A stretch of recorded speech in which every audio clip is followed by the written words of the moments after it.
我们的华语礼拜即将开始，那我们请将我们的手机关静音或转成震动，我们一起来安静心，预备敬拜上帝。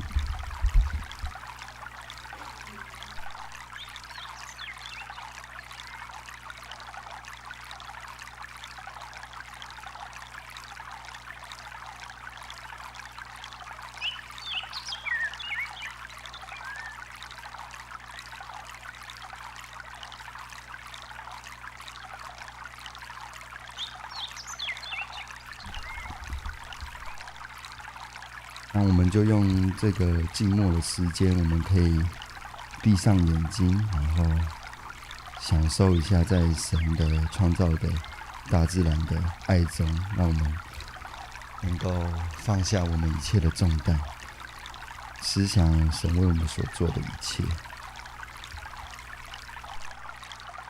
在主你里面等候神。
亲爱的主耶稣，主啊，谢谢你，谢谢你为我们设立这美好的安息日。主啊，让我们能够在主你的安息日里面，能够得着安息，让我们的心能够在主里面得着平静，得着释放，让我们的心不被这个世界上的任何的事情所捆绑。让我们的心能够在主你的爱里面中翱翔。父啊，求主你释放我们，让我们不要再被我们的烦恼所捆绑，我们所担心的所捆绑。让我们将我们所一切烦恼，我们的一切的担忧，都单单的交托在主你的手中。主啊，谢谢你，因为主你的爱，因为主你的恩典，让我们能够做一个真正的自由人，不被任何事情所捆绑。主啊，我们现在就要一起来，开心的，以喜乐的心，尽心尽性尽意的来欢唱颂赞主你的名，因为主你的名是配得的。那我们就一起起立来敬拜。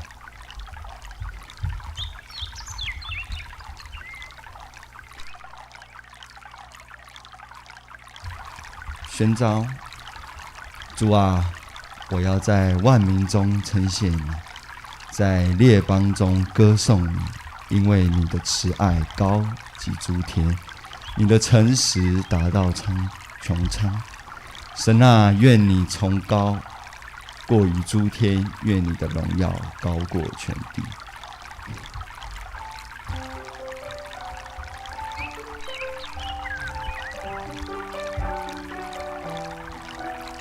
让我们放下我们的一切，享受在神温暖的爱中。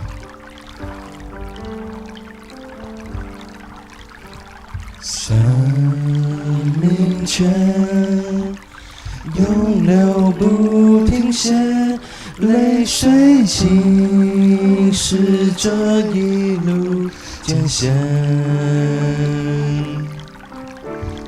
到那日说过结满愿，我们一同欢欣笑开颜，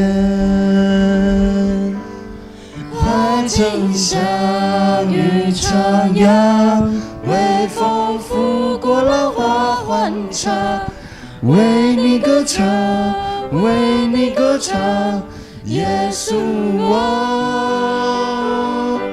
身向车行翱翔，我的灵全然高唱，因你恩典，丰富恩典，奇妙恩典，生命泉永流不停歇，泪水浸湿这一路艰险。到那日，所过皆满园，我们一同欢欣笑开颜。我轻笑雨徜徉，微风拂过浪花欢唱，为你歌唱，为你歌唱，耶稣啊。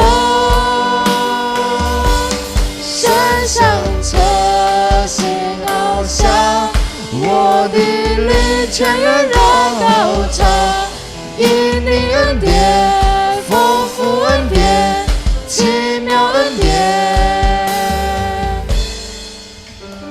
抬头望，天堂门打开，我们将亲眼看见你面，百花残，芬芳遍满地，荣耀主耶稣基督灿烂。花轻笑雨徜徉，微风拂过浪花欢唱，为你歌唱，为你歌唱，耶稣啊。身上车行翱翔，我的灵全然高唱，因你恩典，丰富恩典，奇妙恩典。我轻笑雨徜徉，微风拂过浪花欢唱，为你歌唱，为你歌唱，耶稣啊。身上车行翱翔，我的灵全然高唱，因你恩典，丰富恩典，奇妙恩典，因你恩典，丰富恩典，奇妙恩典。是的，主啊，你是我们生命的泉源。主啊，我们离开你，我们的生命将枯干。父啊，谢谢你，让我们能够得着这个永流的活水，让我们能够在主你里面能够重新得力，如鹰展翅上腾。是的，主啊，谢谢你，让我们也常常的在主你里面祷告，因为我们知道我们非常的渺小，因为我们知道我们靠我们自己没办法完成很多事情，因为我们的能力，我们的一切都是主你所赐给我们的。让我们能够借这首歌来祷告。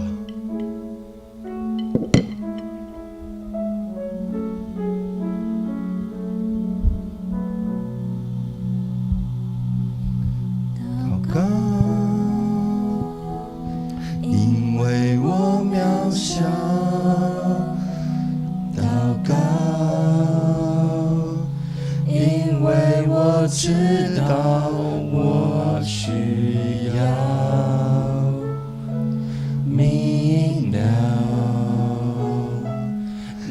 心意对我重要，祷告已假装不了，祷告，因为你的爱我需要，你关怀我走过的你都明白。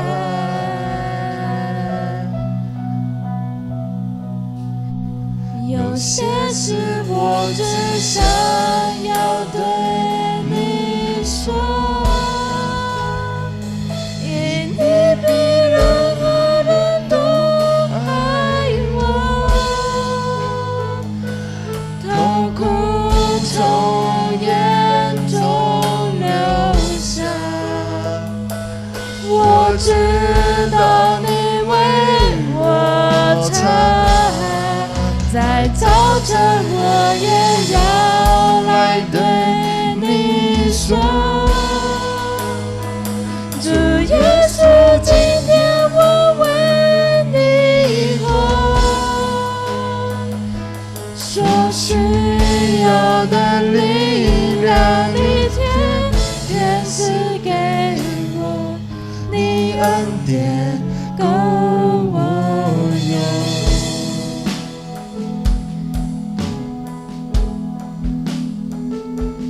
祷告，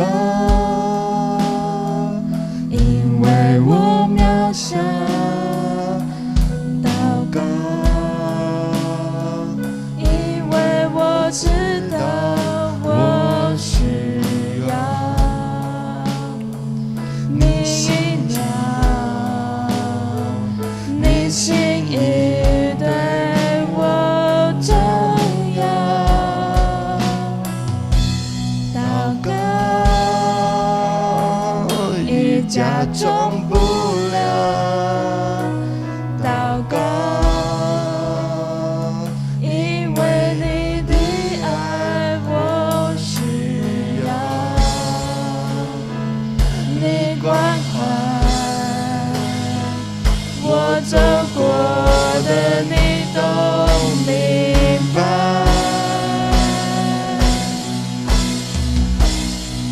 有些事我只想要对你说，因你比任何人都爱我，痛苦从眼中流下，我知道你为我擦，在早晨我也要来对你说，主耶稣，今天我为你活，所需要的力量你天天赐给我，你恩典够我用。有些事我只想要对你说，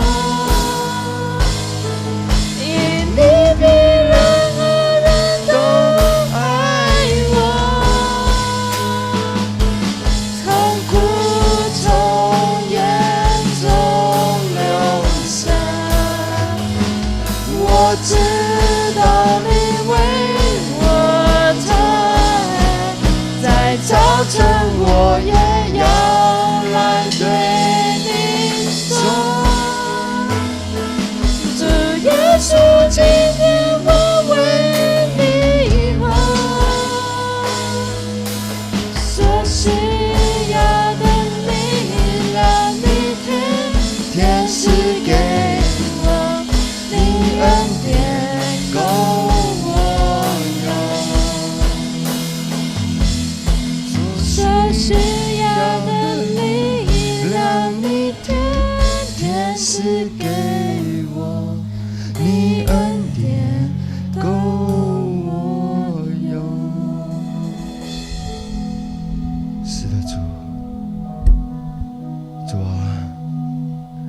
恩典绝对够我们用。主啊，让我们碰到事情，不要再一直的抱怨。主啊，让我们能够先想到主你的恩典，主你的恩典够我们用，主你所赐给我们一切的能力绝对够我们用。主啊，虽然有时候前面的路真的很难看得到光明，好像一片漆黑，但事实上主你是在我们心中点燃光明。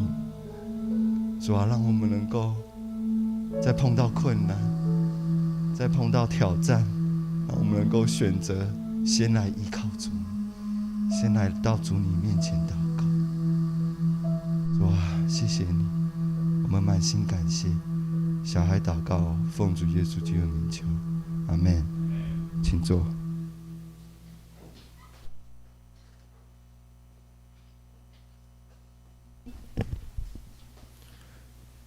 接下来，让我们一起聆听主上帝的话语，记载在约翰福音第10章9到11节。请你们听，我来念。约翰福音第10章第9节：我就是门，凡从我进来的，必然得救，并且出入得草吃。盗贼来，无非要偷窃、杀害、毁坏。我来了，是要叫羊得生命，并且得的更丰盛。我是好牧人，好牧人为羊舍命。接下来，我们邀请蔡崇义长老来为我们证道。证道的题目是丰盛的应许。让我们一同来祷告。亲爱的天父，我们感谢你，在清纯的时候，我们就能够来朝见你。主，这是何等的恩典！丰盛的应许在我们的身上，求主你将你的爱加倍浇灌在座的每一个兄弟姐妹身上，尤其在我们的小 baby 的身上，让我们的一辈子都有主你跟我们同在。求你清净我们的心，圣灵充满着我们，在我们的会中以主你为恩典，以主荣耀主你为我们的中心。我们这样祷告，奉主耶稣的名求，阿们。现在弟兄姊妹平安一早要看到你们，我觉得非常的高兴。从过年之后到现在，我一直觉得说过的生活实在过得太紧凑了。不好意思这个已经看不到水母起放了9天的假，要我的话，我实在是不想放假，因为我们的工作没有人偷，我们是包工那个工是不是包青天的包工，是工头的工。所以过完年这2个礼拜，几乎是天天从早上到晚上一直在约谈，一直在约谈，因为我们赶着在结案，我们结案有一定的时间。我自己在想说，自己说没有人在管你，为什么我立的案子都是全监察院最多的？甚至有人在讲说，蔡委员，你从第5届开始到现在，每个月都是全监察院办案最多的，但是发表新闻稿最少的。因为我除了非常大的案子，我不开记者会，因为我督促的是希望政府能够改进。可是我也觉得这是一个满满丰盛的应许。昨天，我其实很想去参加一个盛会，一个丰盛的花。我们看到这些花，你们都看到没有？这些花里面让我们觉得说，那是一个很美丽的应许，很美丽的花朵。之后下面你会看到一对姐妹，这对姐妹就在这边。都觉得说，上帝所创造的东西都是美好的。你说不是，那是我的手做的。上帝没有给你这个恩典，你手能够做出来吗？我每次看到这对姐妹，我心上都非常的欣慰。这对姐妹会诗情，现在年轻人会诗情的不多呢。你看我们教会的，不管心里，我们教会很多了，Sandy 很多的都可以诗情呢。这是教一个很大的福气耶。然后而且愿意侍奉。一大早就要坐很远的车子来愿意侍奉。我们今天还有个小 baby 来参加我们的礼拜，神特别祝福他，这么高兴的一件事情，这是个丰盛的应许。刚才通过我们是跟我们那个圣经告诉我们什么？所以说告诉我是门呐，凡从我进来的必然得救，并且出入得草吃。必然得救。你们今天已经进到这神的门来，相信必然得救。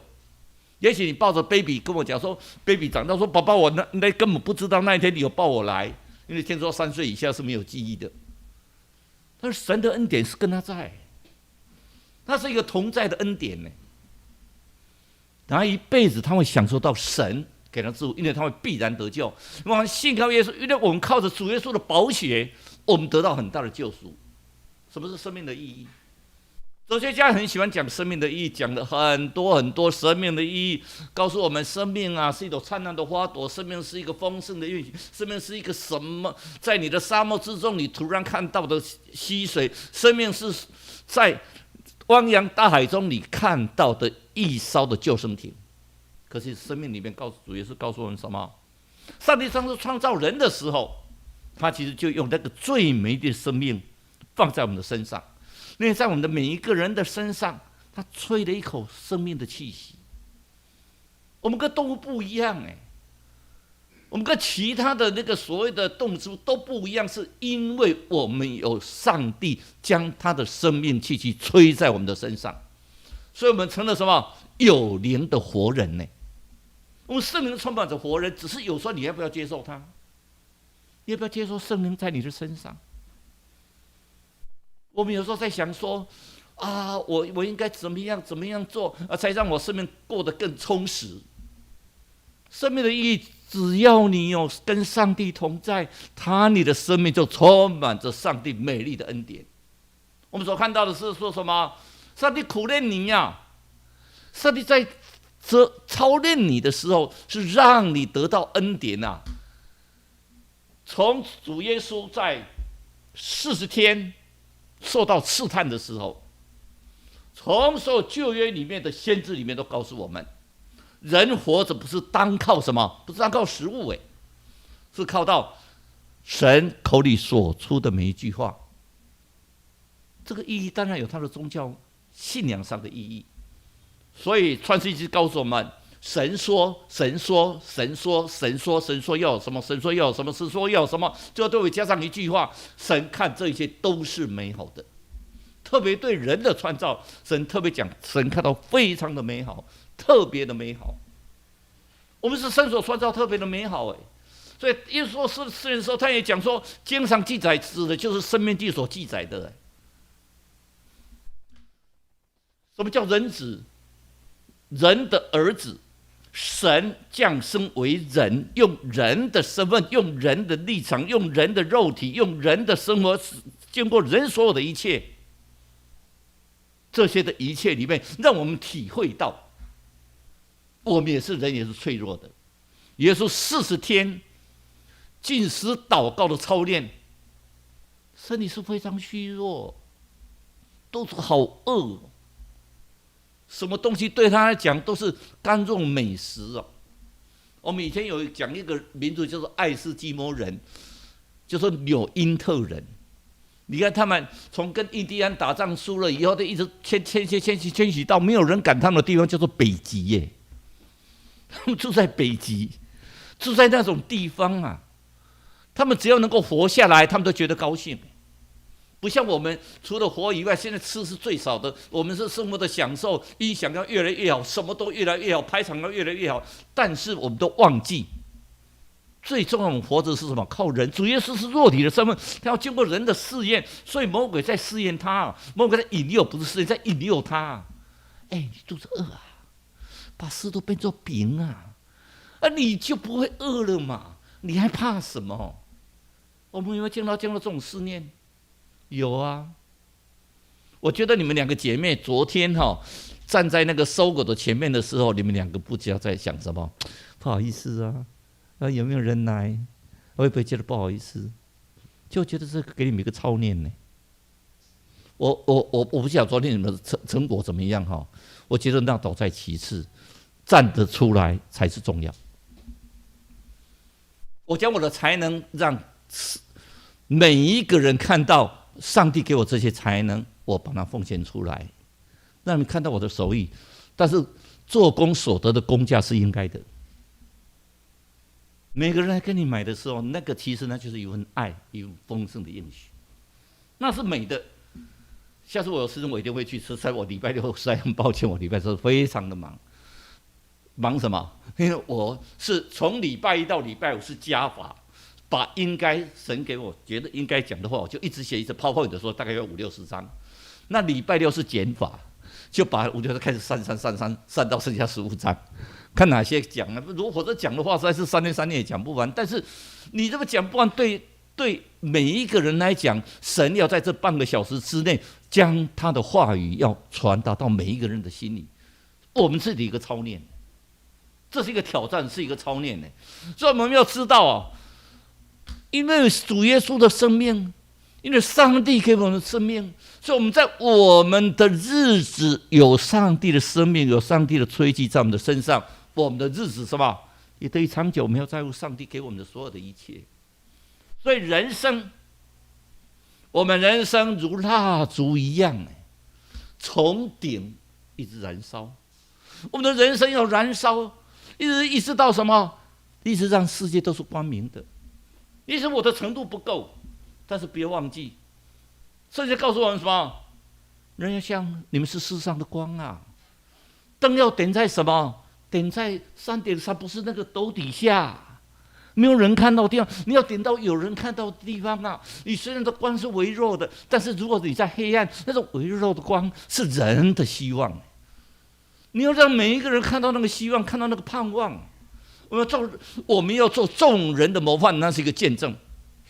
我们让大家看到我们的谦卑，我们要看到我们的慈祥，我们让大家看到说我们的每一件事情都是神给我们的预备的，是不是世上的光呢？我们的人是什么？我们人生的价值啊，并不是用时间去衡量，而是用深度去衡量。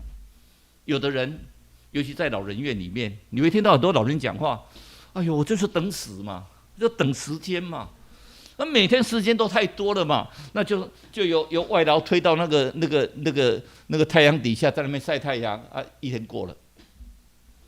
但是如果那个人在晒太阳，如果我啦，有一天外劳我不知道，有一天我被外劳推着我在那边的话，我希望做一件事情，我就在那边为大家祷告。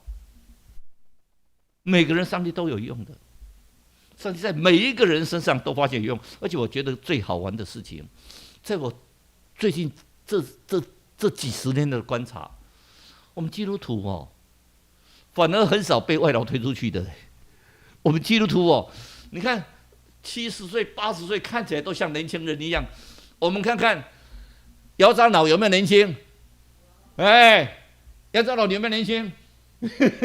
像年轻他是从你我开车来的，自己开车嘞。你开车好像要重新考驾照了哦。70岁测验一次，78岁测一次，每3年测验一次了。70岁开始考驾照重新测验。记得我还跟我太太讲，我说75岁考驾照说30年要经过3关啊，第一关是测验你的那个反应能力，第二关是测验你的那个智商哈。就是说那个智力能力到那里，第3关就测验你的记忆力，他会给你20个东西叫你看2遍，看完之后他就收起来，你最早讲出3项。我就跟我太太讲说，我看能不能20项一给我下来之后，我就跟他讲说20项我都能给你听，那这样说就够了。但相对的，人生的价值在什么？在它的深度，在它的广度。所以生命在它里头，这个生命就是人的光主耶稣的生命在我们的里头我们有光什么意思？就是在我们的里头，所以每天的心上都会充满着感谢。每个礼拜6，我在整理整个的PowerPoint都做最后的整理，所以有时候我对欧巴觉得都不好意思，因为我每次传给你的PowerPoint，可能今天传礼拜3传的跟礼拜4传的可能不一样，到礼拜6传完之后，可能今天来的又不一样，但是没关系。最主要是上帝要我们讲什么。我真的很谢谢欧巴，他为了这个事情有时候我觉得心理上有点不好意思，好像在折磨他一样。但是不管怎么说，我们为了死的侍奉，我们的生命这生命是不是人的光？我们在生命，我们所发出的每一个光，这正为在带我们练上的时候，我们所看到的是什么？不是说他在表现他多好，你看他的心理上的潜能是希望我们每一个人耶稣的爱降临到每个人的身上，那种是爱。当然他4月9号嘛，哈，4月9号应该会体会更大的爱。你自己去问他，他会体验到更大的爱。但是相对的，每一天每一个时刻都有主的爱在我们的身上。我们要看到层层的黑暗都是什么？是白天的整个的前奏。听说我们那个剑潭哈，我们住在剑潭的宿舍嘛，剑潭听说那花灯很漂亮。我一直想说我最起码我的太太看起来可怜可怜的哦，一定会带你去看花灯，等我找到时间。哇，花灯白天不能看啊，晚上才能够看。晚上看花灯的时候，只要灯一打开，你就会看到那个亮光出来。我们为什么在这个黑暗的世界上，我们就做那个花灯的亮光啊？那主的恩典像那个瀑布洒下来，像那个灯整个灯光这样洒下来。听说看报纸好像有3站哦，说什么剑潭一站，什么芝山一站，士林一站，就这样整个这样串联起来的。但不管怎么说，它是漂亮的，也就是要告诉我们什么？一宿虽有哭泣，早晨便必欢呼啊！诗篇30篇第5节告诉我们，主的恩典乃一世之久。一世到哪里？不是到你死亡的那一刻，而是到那永生的那一刻。我再强调一次，一世之久，那个一世不是死亡的那一刻，不是从你出生到死亡，那叫做一世，而是从出生到永生，那一刻才叫做真的是早晨被比方主主的恩典来一世之久。所以第二个，我们要跟随耶稣，跟随耶稣的脚步走，跟随脚步走好走，不好走不好走跟着耶稣的脚步走，你要忍受很多人的批判，你要忍受你会剥夺很多你以为可以利用的时间。也许你看个电影，你都没有时间看个电影；也许你看个电视，里面都是很匆忙的。我在看电视都是晚上吃饭的时候就打开看有没有发生什么大事，大概就这样而已。但是相对的，你一辈子在跟随耶稣在走的时候，你会发觉到你的生命是充满着高兴，充满着希望。就像启示录3章20节告诉我们什么？我站在门外叩门呐，叩啊！政委啊，你醒过来了没有啊？你要从里面啊开门迎接主耶稣进去，而不是说有我在里面啊，我刚睡醒啊，来耶稣你来吧，进来吧。耶稣不会进去，耶稣要自己打开门，进入到里面，才真正是跟随耶稣。你要跟随耶稣的脚步，所以主耶稣告诉你们，他进来做什么？要你们让你们有草吃。什么叫草？丰盛的恩典。当你们迎接主耶稣的时候，你会体会到那种丰盛的恩典在你每个人的身上。那种丰盛的恩典是非常的，让你心上觉得每一天都充满着喜乐。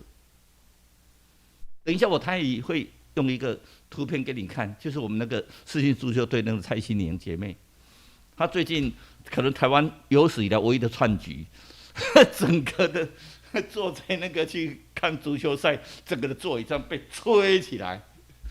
奇怪，那么重怎么吹得起来？可能是瞬间的风力很大，就全部都吹起来，受伤。等一下我会看到他们跟我的赖的对话，我就说，我刚好回去一打开说，民视在报他的报道，我就赖给他，就他给我带一句话，第一句话讲什么？感谢主，感谢上帝。一个来到教会没多久的人呢，一个以前从来没有踏进教会的人。经历这个事件，一般的人大概就大骂政府、大发牢骚、大发脾气，然后之后如果打电话一定就说：“蔡长老，你看我怎么去告政府？”他第一句要告诉我什么？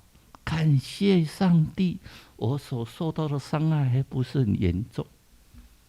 那是什么？他生命就开始得到生命，得到丰盛的生命。他开始学习说互相去体谅，开始学习说他的生命是充满着喜悦，不管是瞬间，不管是逆境，那是一个宝贵的恩典。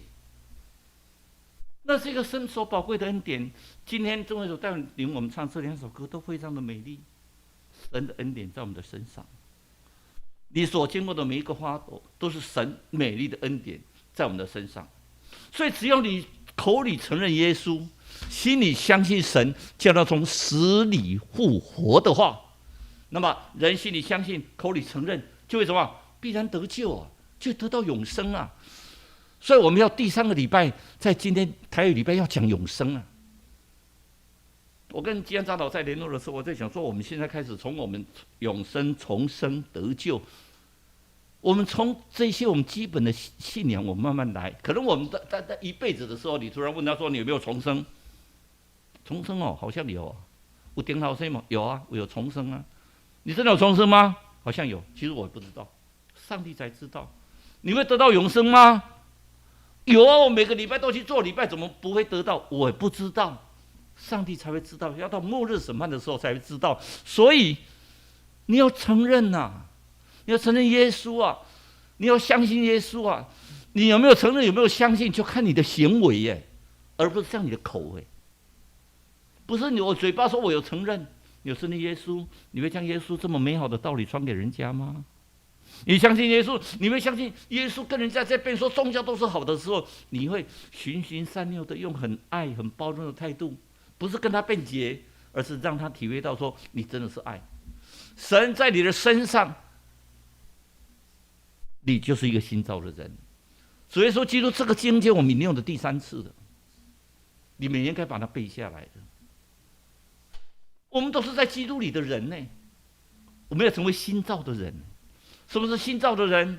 我们要帮旧的事情、旧的习性、旧的不是说我们把以前都忘掉，而是那些不好的事情把它忘掉，归向神。都是创造了新造的人，我们要永远归向神，因为只要我们接待耶稣进入我们的心里，那么他就赐给我们作为神的儿女，这是何其的荣幸！今天有时候我看到我们家那只小猴子啊，他晚上都喜欢来跟我们睡。他昨天因为他去逛动物园，不是我带去的哈，他那个姑姑们带他去动物园玩回来，可能太累了，通常要讲3个故事才会睡觉。昨天讲到第2个故事他就睡着了。我说以前他都一定要折腾了很久了，包尿布啦，一定要喝牛奶，那才要睡。你在那边看他睡的时候，你会发觉到说，真是天使哎，好美啊，好可爱哦。那我在想说，上帝，我们在上帝的心目中就是 baby 嘛，1000年如一日。你说我已经70、80岁了，上帝就 baby 啊。上帝在看你们的时候，也是好可爱。啊，你怎么背着上帝这么可爱的人，怎么会做了这么多有时候上帝不喜欢的事情呢？当上帝看着你很可爱，你是不是要回报一下？要回报给上帝？你上帝对你的恩典，你要活出什么生命的色彩？活生命色彩是为谁做的？黄美莲女士嘛，黄美莲博士。我已经讲过说，上次我在大湾教有请她来做演讲，我说带她去机场的对话，你会发现她真的是生命充满的人呢。你都觉得说，用我们的角度来看，他是好可怜哦，脑性麻痹哦，讲话都没办法讲话，讲不清楚哦，都会这样摇啊，然后只会用手写啊。他快乐不快乐？他每天都很快乐。你说为什么你每天都很快乐？他可以讲100个理由给你听，你都会愣住了。那些都是你的举手之劳，对他来讲都是恩典。我们看到尼克五短。他的爸爸是个牧师，可是你看五短尼克四肢不全，只剩下一只小脚。你看他的影片都会讲说，他是脚还有一只小脚会动。那说感谢上帝让我身体内长成这个样子，所以我只要站上去做见证，全部的焦点都在我的身上，我就可以把主耶稣的爱传扬给大家。他活得很健康哎，活得比我们每一个人，我敢讲，比我们每一个人都活得健康，活得快乐。我们可能会自暴自弃，我怎么会这个样子？父母你怎么把我生成这个样子？没有啊，感谢上帝造成这个样子，所以我现在我可以放胆的做见证。你看我到哪里都是大家的焦点，我做得多快乐。你看到杨恩典，6桂孤儿院的杨恩典，口足画家，他的手他的脚他的脚画出很美丽的画，但他经常讲一点，我为什么叫恩典？因为是上帝给我恩典，上帝给我在很多的事情上的恩典啊，所以主要是恩典本来是叫我们的富足的。我现在已经听到，慢慢已经听到好多的弟兄姐妹跟我讲，我从主耶稣的身上领受很大的恩典，这恩典包括赚很多钱哦，但是他们都有一个共同特性。他越服侍，他就说奇怪，我越服侍，我钱就赚越多，所以我就要拼命奉献，我的钱就越来越多。但是说，哎，你们教会如果说真的是有需要去念神学院的，你告诉我，如果他家里真的经济情况不好，我来支持他念神学院。我觉得这个消息很多，所以我也在物色。我甚至在物色说，看有没有人能够来专门带我们青少去。我不是说欧巴欧妈不行，而是欧巴欧妈，我们2堂第2堂他们也要在这里被绑住啊。我希望我们每一个人的分工能够比较大家说，每个人有各自的分工啊，有没有？你慢慢的，我们在祷告，已经浮现慢慢的人出来，就为我们做青少年的事工，做教会的事工，做全职的。不是像我们这种兼职的哦，有时候会觉得突然看到一个，现在还 COVID-19 还可以理由说不去参观会有 COVID-19 过了嘞，突然有人生病的话，我们要不要去看他？突然一个教会有一个什么事情，突然我在想说，突然如果有一个人心理上很沮丧，说看到教堂说，哎呀，我能不能继续祷告？有没有人可以帮他开个门？我们教会是祷告的殿呢，我们教会的门永远开着，有人可以进来在这里做祷告哎。那个人可能你都不认识他，但是神认识他就好。所以我们也希望说有一个专职的人能够专心来做主的事工，而且这个人要有使命感，不是为了上班而来的。如果为了上班而来，谢谢，真的是不需要。这是为了神的事工来，我们是非常的高兴。第二个，生命我们要充满呐，所以我们讲说，我要你大大张口，我就给你充满。什么叫大大张口？就勇于传福音啊！要神的爱，你要勇敢讲出来呀、啊！你要让你的周遭的每个亲友都从你的身上看到神的爱在你的身上。那个上帝一切都丰盛、有形有体的，都在基督里面，在他里面，你就会得着丰盛。各位试想一件事情：当你遇到患难的时候，你会觉得我反而心里会平安。只要你依靠耶稣的时候，你碰到不是烦躁，而是平安。那个平安圣灵的充满，就是我那天跟长老在开玩笑说，我的 PowerPoint 有时候换到第3个礼拜，我怎么问会有，他们都没有感觉，已经换到第3个礼拜了。这个大概欧巴比较有印象。圣灵充满是什么？我们会得到喜乐的生命，生命的充满会让我们什么？有个信心的生命，生命的充满会让我们什么？有个爱心的生命，会让我们有活力的生命，还会让我们什么？得到平安的生命。什么叫圣灵充满？你去检视自己，就像我们经常用一个标准去写说，哎，我大概有没有做到？你去检视看看你的生命，你生命有没有圣灵充满？你充满着喜悦吗？你充满着信心吗？你的靠主行事吗？你生命的充满在主的身上。最后一点，我们要效法主耶稣的服事。效法主耶稣的服事，在彼得前书，老彼得告诉我们什么？我们要牧养你们上帝的羊群，按着旨意要照管他们，不是出于勉强。来，下面我们那个红色的字，我们一起来念一次：不是出于勉强，乃是出于甘心；也不是因为贪财，乃是乐意。我相信我们在座的人，每个人没有贪财的理由，只有奉献的理由。因为你们每次来做1个礼拜，我绝对不会发薪水，我们教会绝对不会发薪水给各位，而且要你们奉献。为什么？让你的财富积在天上啊！我积在天上说，别人奉献比较多，他应该住豪宅。上帝看你的心呢，只有你的心，代歌、诗情、诗会。也是一种侍奉哎，你在这里跟弟兄姐妹打招呼，弟兄姊妹表示你的关心，也是一种侍奉哎。而且这种侍奉是什么？不是为了贪财，而是甘心乐意。这个侍奉会不会让你赚钱？会有大富足哦。但是上帝给人的付出是什么？不带忧虑，而不是说用想尽办法。我曾经跟我太太在开玩笑，我说如果用我下去当律师的话，1年赚个几百万，可能不是大问题。我现在可能也是算亿的，可是我的财产申报哈，有时候觉得好可怜啊，要拿退休金去把它补上去，不要让人家差距太大。因为对我来讲，这一生我所赚的薪水，绝对没有其他不义之财。我的薪水能够奉献就尽量奉献。可是我觉得我跟上帝打交道，我在天国的银行能不能存款多一点，而不是在地上的银行。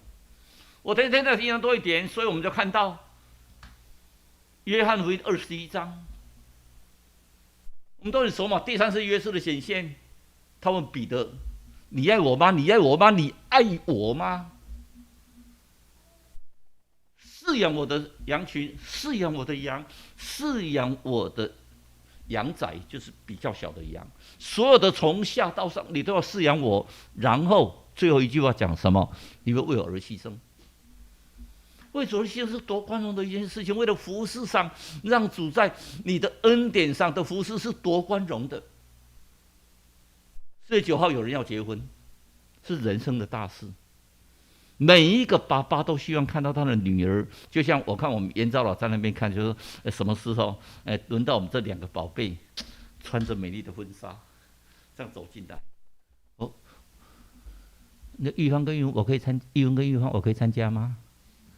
可以哦，谢谢。这位我可以参加吗？谢谢。那种走进是人生最美的一件事情。有一天教会有一个姐妹要结婚，她家里很穷，她知道有个长老是 Amy， 她开了一个服饰店，那个服饰店不是租的，我们现在婚纱都是租的比较多，那个服饰店是永远在卖的，因为设计不同的款项，非常的贵，非常的豪华。她一直在想，每次见过说，哎呦，我如果能够穿这套婚纱去结婚，不晓得多好。突然他爸爸重病，他爸爸快弥留了，重病非常的严重，医生说他可能度不了今晚。跟他爸爸讲，他爸爸只讲一件事情：我没办法牵你的手进入婚礼的礼堂，但是我多么希望看到你穿着婚纱在我的面前出现，了却我的一个心愿。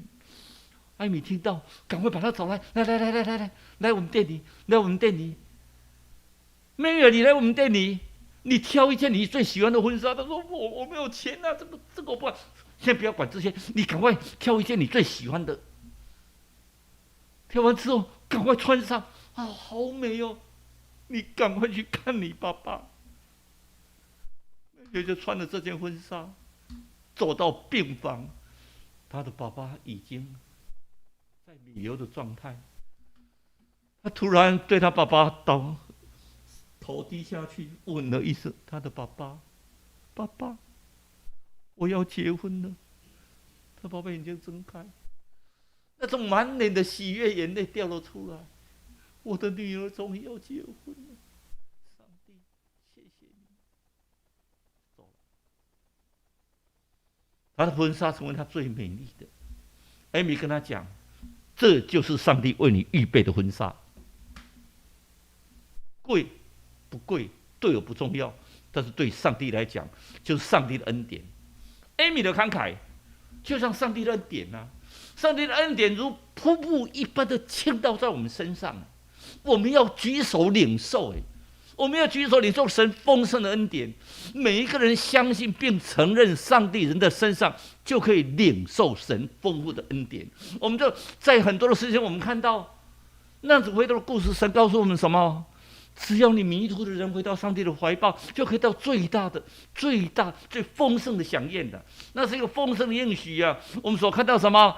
这主耶稣在迦拿的筵席的时候，已没有酒了，就让水变成酒，而且是最好的酒，因为让你怎么得到了丰盛的恩典。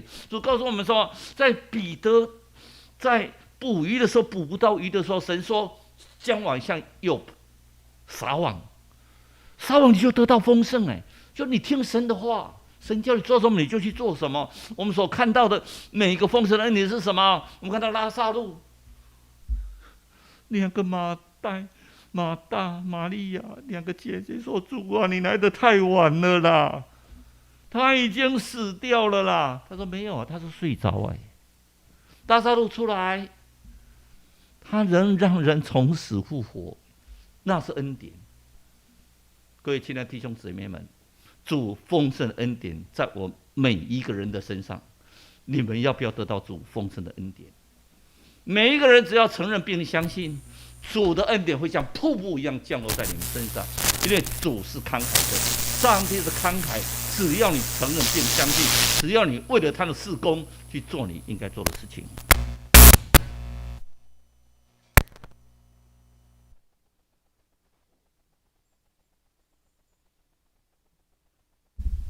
那我们一同站立，一起来唱回应的诗歌《丰盛的应许》。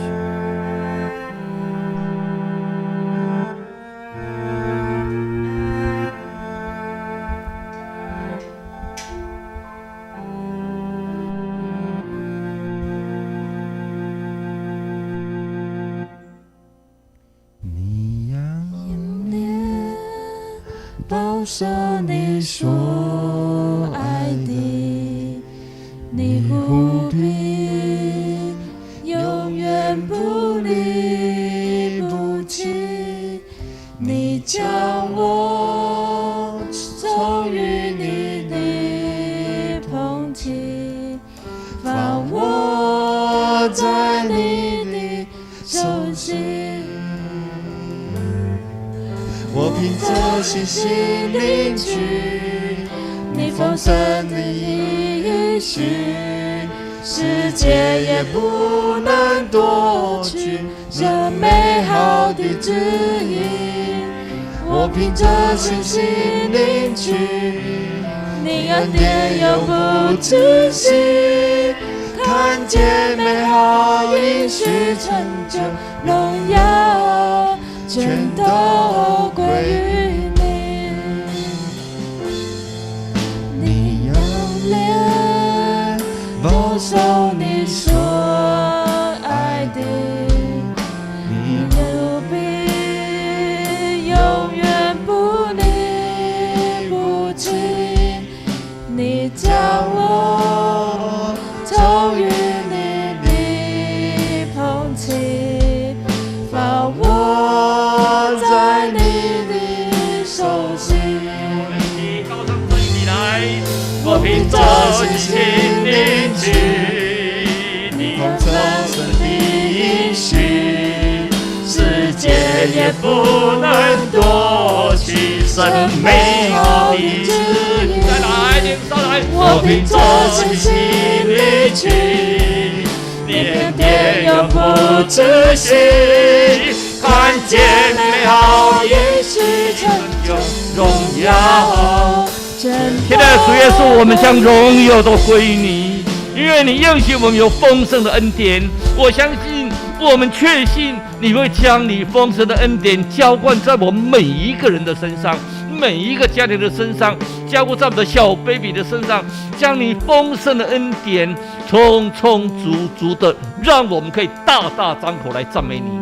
感谢主，感谢主，感谢主你所赐丰盛的恩典。我们这样祷告，奉主耶稣的名求，阿们。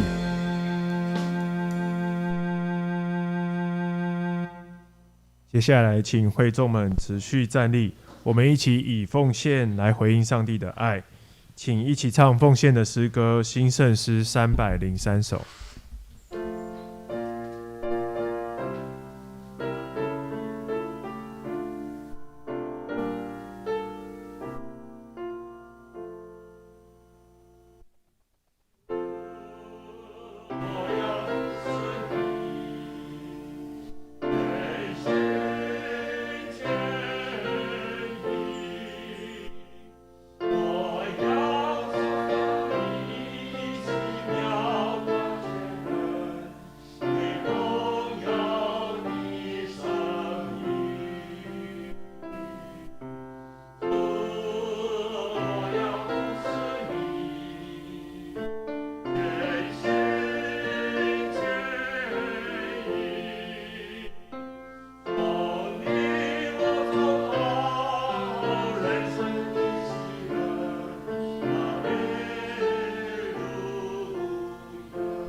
请坐。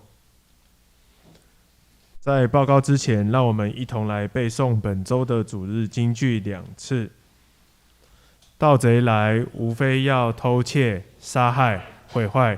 我来了，是要叫羊得生命，并且得的更丰盛。我们再一次，盗贼来，无非要偷窃、杀害、毁坏。我来了，是要叫羊得生命，并且得的更丰盛。约翰福音10章第10节。好，下周主日圣工的轮值，请自行来看一下，好，请进行的预备。再来，今生奖学金申请至2月20日截止，那符合的学生呢，请缴交成绩单。好，那预计在2月27主日中会进行颁发。那第二点，政委弟兄与陈怡安姐妹定于4月9号星期六的2点15分，在台北浸信会仁爱堂会举行结婚典礼。那另外在晚上5点半于金色山脉美丽华店会举行婚宴。那欢迎有志参加的兄姐于公布栏填写，然后来方便统计人数。接下来让我们一起起立来进行公祷。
亲爱的主啊，感谢你让我们能够在今日一同来聚集，一同礼拜，一同领受主你所带来的恩典。也许现在我们正在面临可能学业上、工作上、情感上或是健康上的困难，但借着今天的学习与认识，我们都知道一切都是有主你的应许。我们只要凭着我们的信心仰望着主你，一定都能够得到主你丰盛的应许。感谢主，虽然我们有时候会很软弱，会无助，但今天的信息再次提醒了我们，要更时时刻刻的热爱主你，时时刻刻的警醒自己，要时时刻刻的感谢主你，因为主你必与我们同在。谢谢你，也赞美你，希望从主你所带来的智慧与平安能够陪伴在我们每个人身上。求主能够持续的光照着我们，恳求主你能日日陪伴着我们，带领我们走向正确的道路。谢谢主，孩子祷告，奉主耶稣基督的名求，阿们。请持续站立，一起来唱颂龙诗歌圣诗392首。唱完我们请蔡长老来为我们祝祷。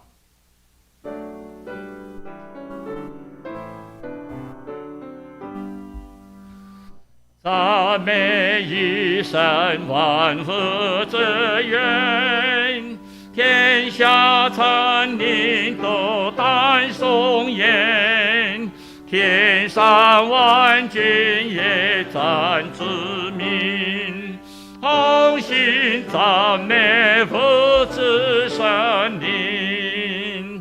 阿们。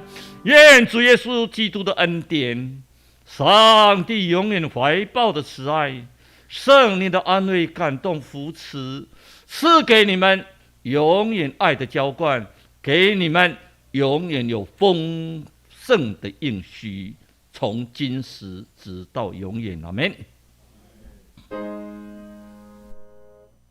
阿们。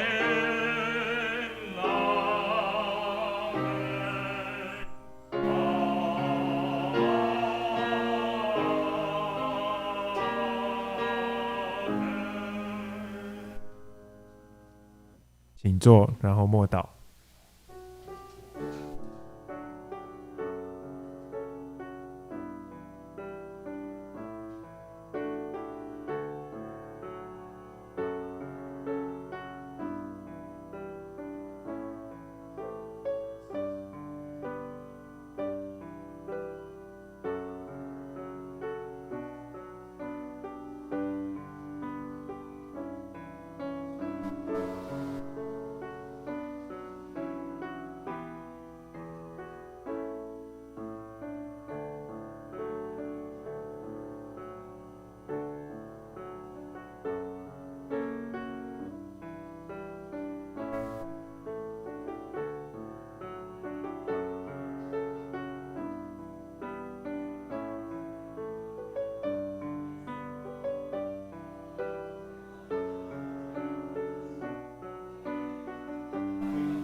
还可以行平安礼。